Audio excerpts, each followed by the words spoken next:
Hey! Come on in, boys. Welcome to my happy place. And Patrick, Jamie, how you doing, guys? Good to see you, man. All right. We never got to introduce ourselves and to the audience that we have here. But Bob Barrett, Yep. right? Jamie Hall. I go by Classic Patrick. Classic Patrick. It's great Sunday morning. Thank you for having us. Sure thing. You know, Got a fire? We got got a nice comfy. fire here as well. It's super we had a comfy. little board on Sundays, so what we decided to do was we do a garage visit. I knew you were working on your car. Yeah, we've been in touch over the, Yeah, over the season, yeah. We talk about some of that and see what you're up to. I don't know, I just like looking at this stuff, you know what I mean? You try and set it up and display it as best you can with what little room you have. Yeah. I mean, I could probably find places for more stuff, but and it was a project getting the garage to the point where I could even bring the car in. Yeah. That was definitely a thing. You know, originally I had my Hurst was in here, Yep. my Hurst project that I won't ever get finished. But when I actually, just before the winter struck, Yeah. I had to build those two doors because I only had a single door to open, so there's no way the car would have come in. So I had to basically rip that all apart and build two bigger doors so that I could get the car through, and I had like inches on either side. And trying to move a whatever 3,000-pound car, whatever it weighs, I don't even know, but By trying yourself? Yeah, I moved that sucker in here alone, which was not an easy project. I guess the car is really the big motivator for the whole garage, you know what I mean? Because if I didn't have this car, the garage would still be just packed full of crap, you know? Because when I originally was working on my Hurst was before I moved here, you know, and I had to buy a house that had a garage so that I could put the Hurst in. My very first Cutlass was an 82 that I bought in like 1995, and that was because my other car had got wrecked. This week we test an example from GM's second largest division, Oldsmobile.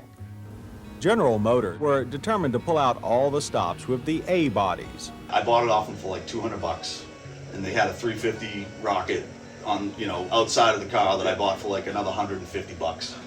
So that's kind of what got me into doing anything car-wise, mechanically. Okay, yeah. So the 82, you know, I had all these moving parts that I had to put together, so I did. You know, fast forward a couple years, saw this 84 Hurst Olds sitting there under a pine tree just rotting away. I went and looked at it, and, you know, it was the original owner who owned it. Yeah. It had died on him, and he just parked it and never did anything with it. So it had sat for a bunch of years. Looking at it like it's got a rotted frame, the trunk's rotted, the floor pans are starting to rot. There was a lot of problems. I had it towed home, so I drove the Hurst for like 2 years, and then, so that's what kind of set me off on the ground off restoration. Yeah. So I got a donor car for the frame, because I needed a frame because it was rotted and gone on the Hurst. So I got a donor car, took the frame out of that, sandblasted it right down to bare metal, every square inch of it, repainted, all new brake lines, fuel lines, suspension, everything was all brand new.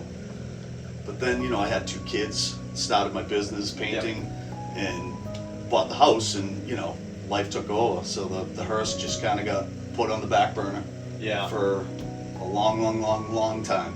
After getting sick, you know, I'm looking at it like, I don't know if I'll ever get the Hurst back together because it's just too far gone, you know what I mean? There's so much rot, and it was a shell with, you know, I don't remember how I took it apart. Yeah.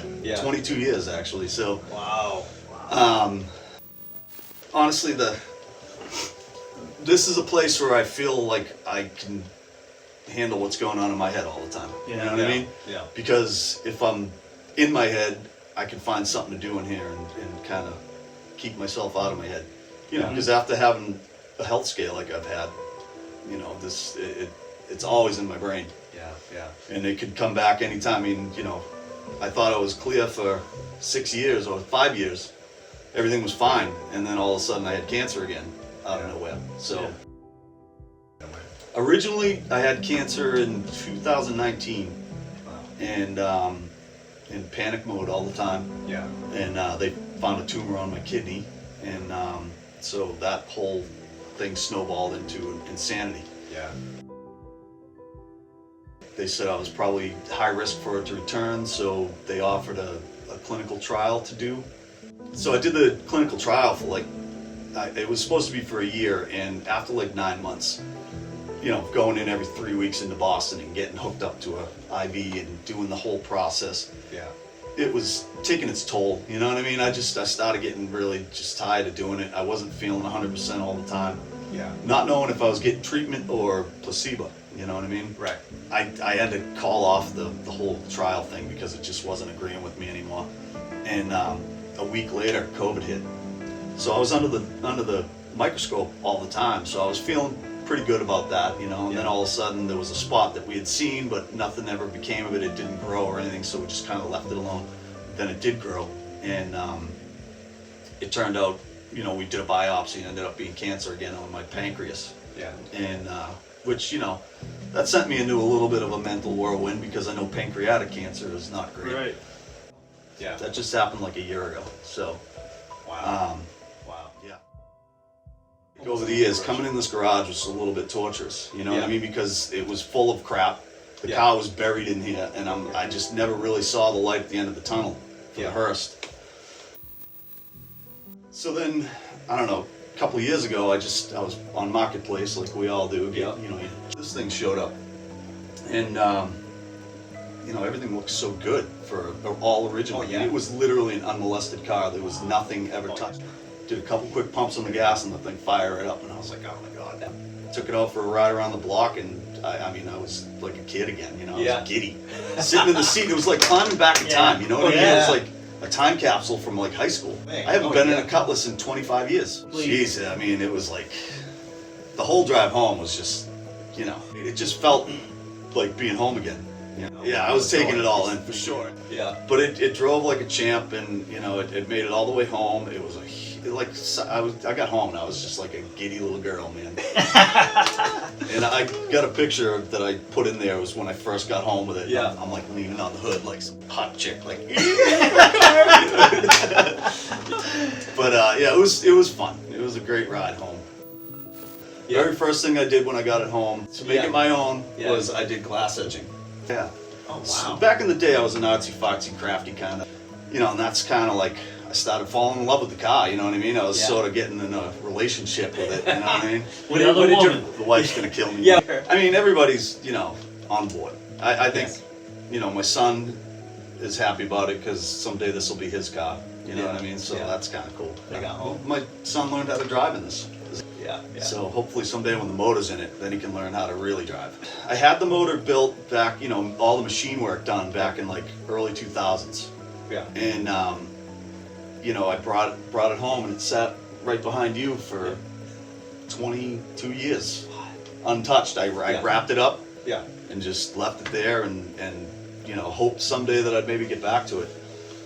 And I bought a probe, and you know, one of the ones you plug into your camera, and I started going down every hole like some little pervert. Yeah.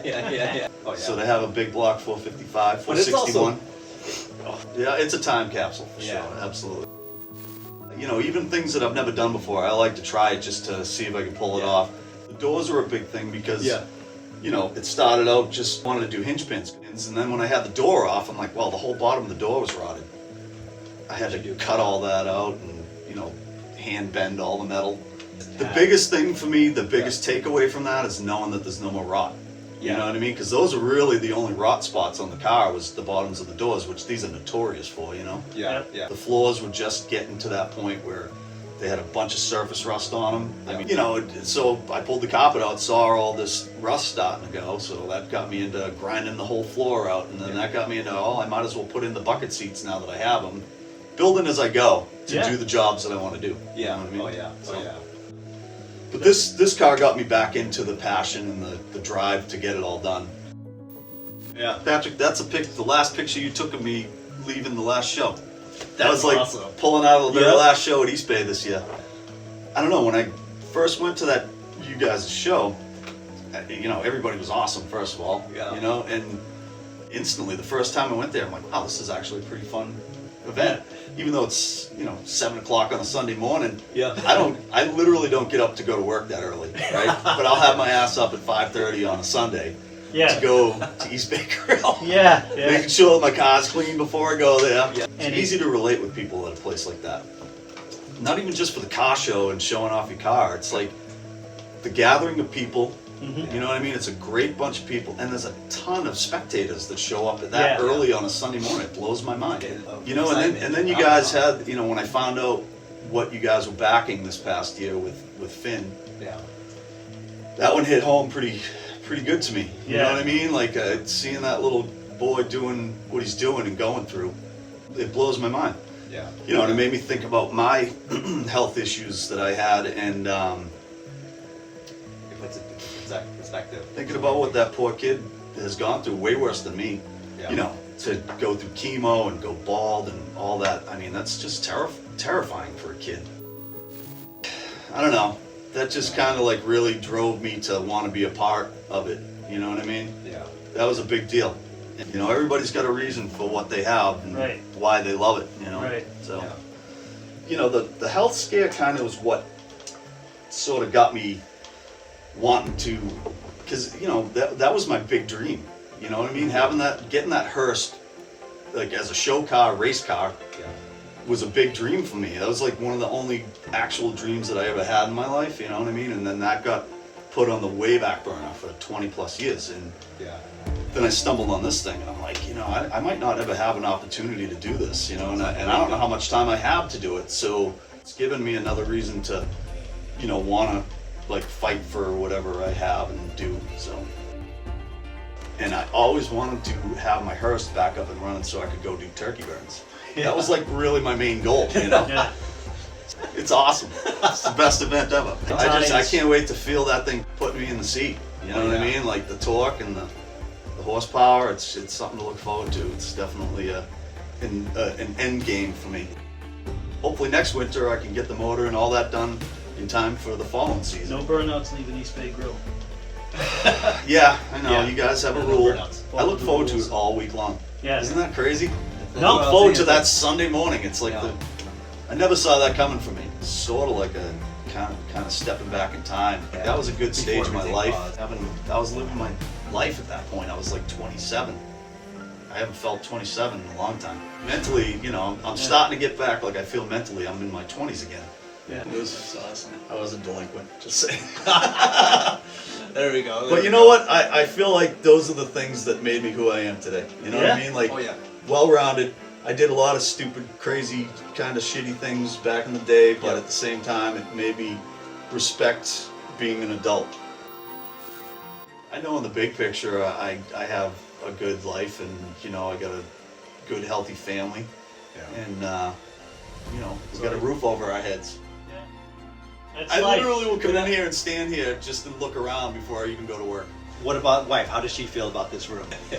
She's been great about it. Yeah. I definitely give her props for that. She's been very understanding with me, and you know, she knows this is mental for me. Yeah. I've had, you know, a rough go the last handful of years, and I just I got to have a place that keeps my brain on focus, and this seems to be it. Yeah. So, yeah, she's been very, very fair. What's your song, your go-to? You know, all the classic stuff: Zeppelin, Sabbath, Skinner, all the good stuff. Pink Floyd. You know, I've been on this kick with Queens of the Stone Age lately. I don't know if you know who they are. I like Biggie Smalls, Notorious B.I.G. He's my boy. Yep. You know what I mean? So I listen to everything. Yeah, I fire it up almost every day.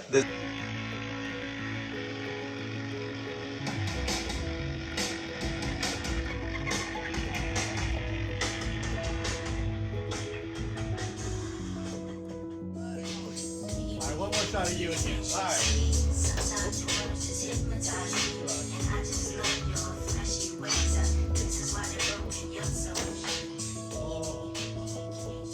Can't stay. What's that expression? You gotta go because you can't stay here. Get the fuck out of my garage. That's the one. That's the line.